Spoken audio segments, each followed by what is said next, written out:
5 takeaways on privacy and cybersecurity is something that couldn't be more relevant given what's going on in the world. We have a new administration that's going to be treating some of these issues differently than they've been treated in the past. We've also had situations like the recent ransomware attacks, including SolarWinds, which has really brought this into the public attention. And so I think it's an incredibly important topic. It's a very complex one, and that's all the more reason why we're very excited to get 5 takeaways, 5 predictions, five really items that you should pay attention to. And with that, I'm going to turn it over to Peter. And Peter, I'll let you walk through the five takeaways. You asked me to think about 5 takeaways on privacy and cybersecurity. The first is, I think remote work is here to stay. That means a number of things. It means that we need to create available computing environments, but also secure environments for people remotely, right? You're no longer protected by the blue cord in the office, the router, and all of the protections at the firewall. Zero trust is the latest iteration on the concept of defense in depth, right? So it's, for a long time, it's been, you've got to do all those layers and they all have to support each other. Zero trust takes that to the new notion that you can no longer assume that anybody is anywhere other than the middle of the Dunkin' Donuts with 100 other people on the same wireless connection, right? Everything that you do has to assume that the environment that people are in is unprotected. And that means both greater security controls and greater visibility. And I think companies are going to be focused ever more on what are your high value systems? What are your high value assets?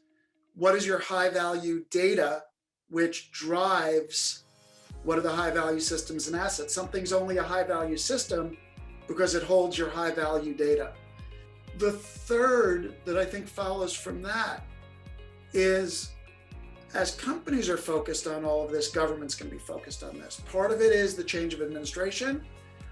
Part of it is the unfortunate confluence of the change of administration right after SolarWinds and JetBrains, which means that we've seen already FedRAMP, CMMC, a lot of regulatory frameworks that have moved from what used to be, do whatever you're going to do, say that it's secure, and certify to us in a contract that it's secure, to now going through audits.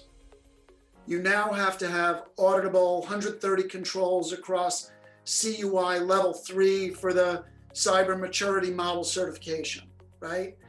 And that level of granular control, granular auditing, the difference between a FedRAMP light, moderate, high, and high plus the levels takes on greater urgency.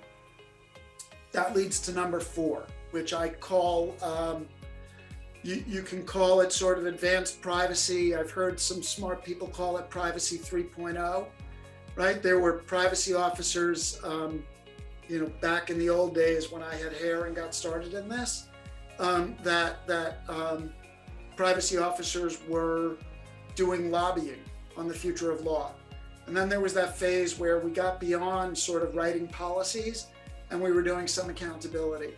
I think privacy 3.0 is we're going to be sitting alongside security officers. We're going to be looking at Splunk logs. We're going to understand how our various defense in depth systems work. And then the 5th bit, and I can't help myself because it's where I dabble a lot of the time, is all of this sets the backdrop for how we think about privacy legislation in the United States, and then ultimately what that means for how we interoperate with the rest of the world. We're going to have a very, very hard time, an increasingly hard time, as we saw in waves in 2003, after the Patriot Act, in 2013, 14, after Angela Merkel's cell phone, right? We're going through another wave now with Schrems 2 of the world considering restrictions on how the United States can transfer data and technology and people.